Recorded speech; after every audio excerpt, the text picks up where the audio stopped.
All right, guys. So I just wanted to briefly touch base with you for the start of week 2. You should have had plenty of opportunity to get started on the chapter 2 stuff. The chapter 1 quizzes, homework, notes, all that stuff is already due. It was due last night at 11:59 or 11:55, depending on whether it was from Connect or due in Blackboard. So just a reminder, we don't do late work in this class. We just aren't going to have the time for me to go back and grade things or look through things that were due last week. So having said that, get started on chapter 2. Those of you that haven't, I would not. Week 1, probably not a big deal to wait until Sunday to start things. I would not do that moving forward.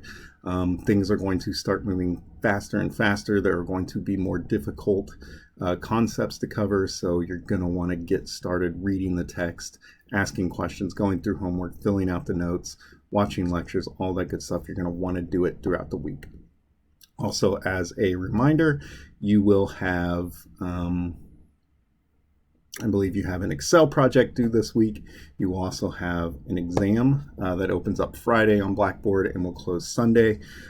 Today is the last day, really, that you can schedule at the proctoring center. You have to have scheduled them at least 5 days notice. So I say today is really the last day. Today would be the last day to schedule it to be able to take the exam on Friday. The exam will be open at the proctoring center through Sunday, but I would not wait on that. You need to do it now. I also asked that anybody that had planned on taking the exam at the proctoring center let me know last night. I didn't get any emails or any communication, so I'm assuming everybody will just be doing it on their computers.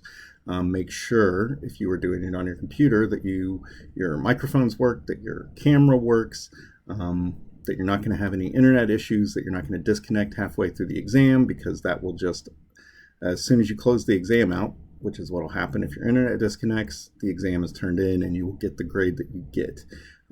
You've been forewarned in the syllabus and by myself a few times that you need to make sure you have good internet connection and that you've got a camera that works and that you've also got a microphone that works. My GA, Caitlin, was kind enough to do a video of kind of what your environment scan should look like. She also left some helpful hints. One of them is quite funny, making sure you wear clothes, but you would be shocked. We do watch these Respondus videos. We take them very seriously, so do your best to take them seriously as well. I do not take kindly to people who are cheating, so if I catch you cheating, it's going to be a bad deal. Do not let not knowing answers to an exam be the reason you cannot finish your graduate degree. So just take them seriously. Caitlin did a really good job. She made a great video kind of showing you guys what you need to do. So you guys made all your introductions this week on the discussion board, so I'm happy about that. I'll give you just a little info about me. Obviously, my name is Kyle Gooden. I'm here teaching you guys government not-for-profit accounting. I love this class. I love the content of this class. I think it's the most interesting kind of accounting that we do. I think it's probably the most important kind of accounting that we do, simply because taxpayers have a right to know where their money is going, right? And so knowing how to do this fund accounting helps you keep your governments accountable. It also helps you keep your not-for-profits accountable. Those of you that are looking forward to the not-for-profit portion of this class, it'll come towards the end. We will do a not-for-profit project at the end of the 8 weeks. Week 7, you'll have all the time, that whole week basically, to work on that, as well as a comprehensive problem that we do. Many of you have already had some experience with NFPs, working with NFPs, so you should have a good idea of where to start on that project. You may want to use the NFP that you worked for as your NFP that you want to use for that project, but we'll talk about that as we go on. Week 4, I will give you more information on that because I don't want you waiting until week 7 to start that project. We're going to start it in week 4. Hopefully you guys start doing the research, pulling out the 990s that you need and all that good stuff. So As far as I go, I worked for a healthcare system here in Springfield, Missouri. It's the largest healthcare system in this region. I worked for them for almost 12 years doing finance, revenue. In their terms, finance was accounting, right? You didn't have accountants really at this place I worked. It was all finance or revenue associated. I have a wide range of knowledge of databases and data analytics and variance analysis. I did a lot of financial statement analysis for them. I did a lot of reserve modeling, what we call reserve modeling, basically based on the way that healthcare systems are paid by payers. You have to reserve some of your revenues back to kind of make adjustments each month, and that's what I did. Is I created those analysis models to make adjustments to our reserves every month. I also did what we called roll forward analysis. So, what is our cash as a percent of revenue? Why is that low? Why is it higher than it should be? That kind of thing. And then I dealt a lot with the CFOs and VPs in finance and revenue, COOs, all that good stuff, kind of just explaining to them what they were seeing on their dashboards, getting into the minutia of it with them. After I left there, I went and I worked at the state auditor's office for a few years, where I worked on the public corruption and fraud team. I am a CFE, so a certified fraud examiner. I worked on the public corruption and fraud division for a long time. Just basically any kind of what we called a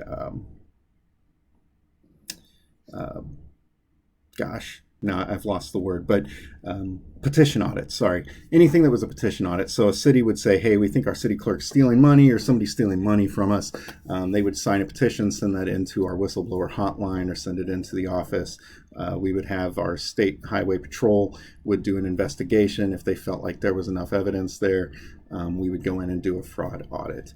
And then we would typically present our report to those charged with governance. So usually it would be like city council or board of aldermen or whoever was governing the town, city, village, municipality, really. And then we would also turn those documents over to law enforcement a lot of the times. And we would take our work papers and we would take out all of our actual work and just give them the results. If you've ever audited, as you know, work papers are proprietary. You don't hand your work papers over to anybody, but we would spend a lot of time with law enforcement explaining these very often complex issues in the accounting for their municipality. And law enforcement does not like to do that. We were told several times by by highway patrol, by county sheriff's departments, that they would much rather investigate murders or robberies because the accounting portion, the money portion, is just too hard. So we got a lot of work doing that. I was constantly busy. You would be shocked at the amount of fraud that takes place at the local level. That's why I always say, no matter who you're voting for, it doesn't matter what your politics are, go out and vote. Your local elections are very important. One other thing, little piece of advice I'll give you for voting is read your state auditor's reports for the counties, for your municipalities, and if you see people's names listed in those reports, you probably don't want to vote for those people again. You typically do not get your name listed in an auditor's report as an attaboy for doing a good job. If you've done a good job, your name doesn't show up anywhere. If you have done something wrong or you are not doing a good job, that is when your name typically shows up. So if you read an audit report for the city you live in or for the county you live in, and you see somebody's name, you may think twice about voting for them, do a little research into them. But voting, very important at the local level, at the county level, and at the state level as well.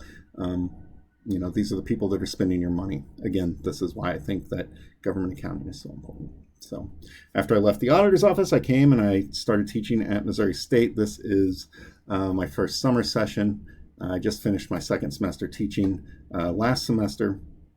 It's my second time teaching the class, but I did take the class when I was an undergrad, and pretty close with the lady that used to teach the class. I used to come in and do speaking